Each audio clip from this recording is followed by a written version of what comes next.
Welcome back to the Sooner Saloon. As always, I'm here with Nick. Emerson's busy, couldn't make it tonight. But before we get into it, we want to remind you guys and everyone to like, comment, and subscribe to our channel if you are diehard Sooner fans like us.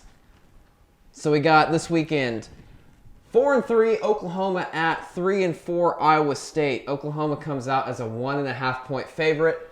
At a national level, as a neutral fan, this is a very unsexy game. Correct. It doesn't look sexy, but these are two teams that, especially Oklahoma, really need a win right now. Iowa State has lost 4 games in their conference so far in the Big 12, and they've all been decided by 7 points or less. And they lost to Kansas by 3. They lost to Kansas State by 1. So there's been a lot of close calls, and Iowa State's not a bad team by any means. Nick, when was the last time we beat them by double digits? The last time we beat them by double digits was 2018 with Kyler Murray, and the time before that was 2016 with Baker. That was also by 10 points. So the largest margin of victory has been 10 points in the last 8 years between these two teams. Is it going to be any different this year, you think? There's no reason for me to think that this year will be any different, and that's exactly how my projection is going to go. Okay. Last time Oklahoma went into Iowa State, they lost in 2020 with Lincoln Riley, and we finished out the year with however many wins and won the Big 12 championship, went to the... Yep, getting redemption and beating Iowa State to cap off that year. Okay. So Oklahoma offense, let's hear it. Yeah, so the Iowa State defense is very similar to what we saw against Kansas State. Ugh. They're running the 3-3-5 defense with 3 down linemen, and they're really good at it. Okay, the Iowa State defense is the best part of their team. Matt Campbell always has a good defense, and it's been like that over the years. That's why Oklahoma has struggled, for the last 8, even with Lincoln Riley, with Tebow as the head coach. But Tebow, that's for those of you that don't know what Tebow is, that is Lincoln Riley's nickname, and that stands for that bitch out west. That is 100% correct. Sorry to interrupt you, Nick. Go ahead.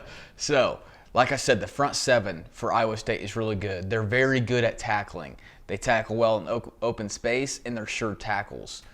The offensive line is just going to have to play well. They had probably their best game against Kansas last week, and they're going to have to capitalize off of that.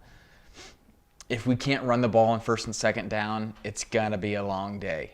Yeah. And Iowa State's the type of team who hogs the time of possession, and it's Oklahoma's kryptonite.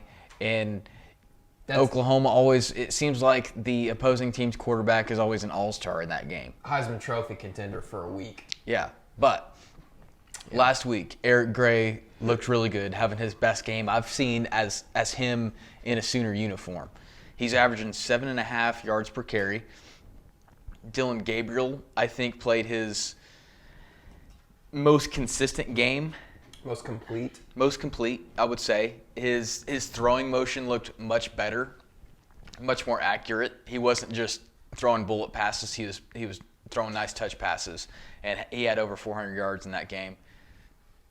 And then our offensive leaders this season, Marvin Mims, Braden Willis.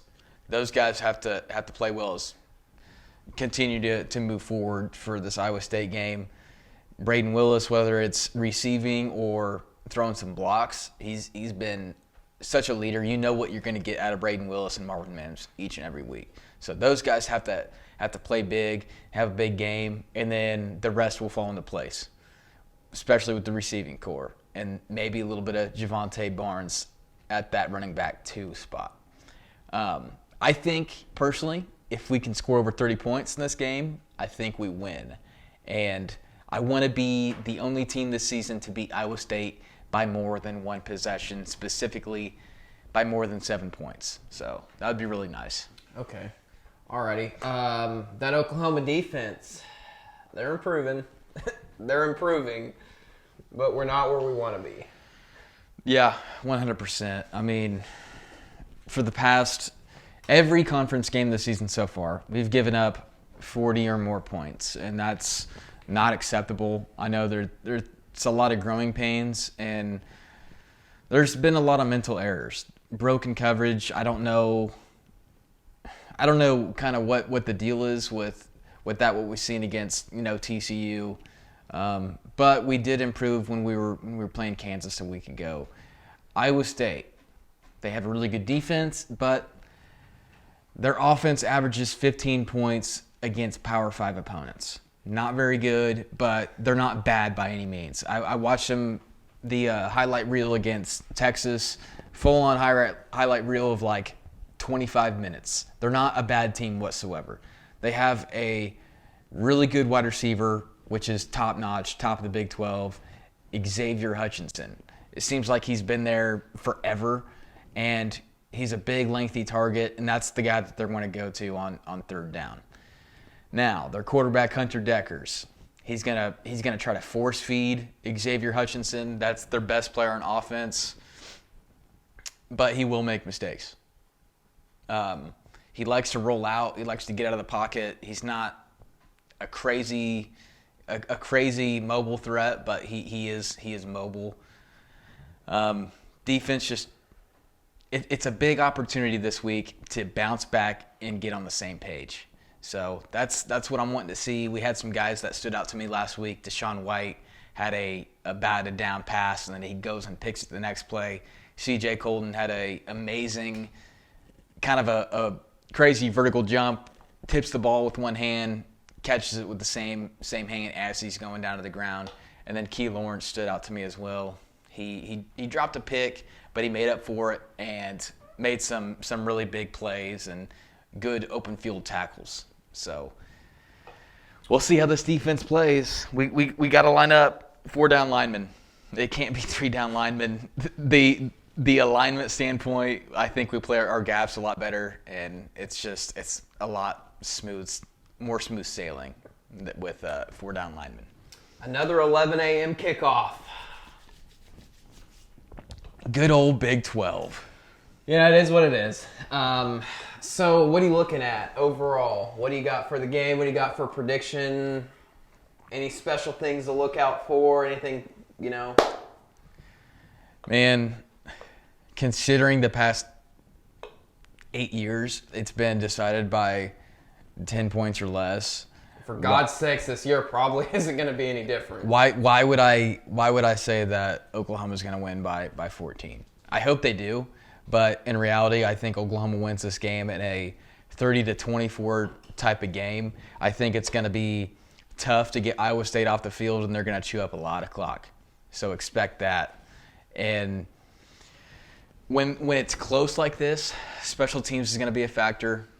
We can't be missing field goals. We have to be efficient, get some quality returns. Marvin Mims, get him going. So I guess we'll see how this one goes. This could go either way, but I still got Oklahoma winning it, 30-24.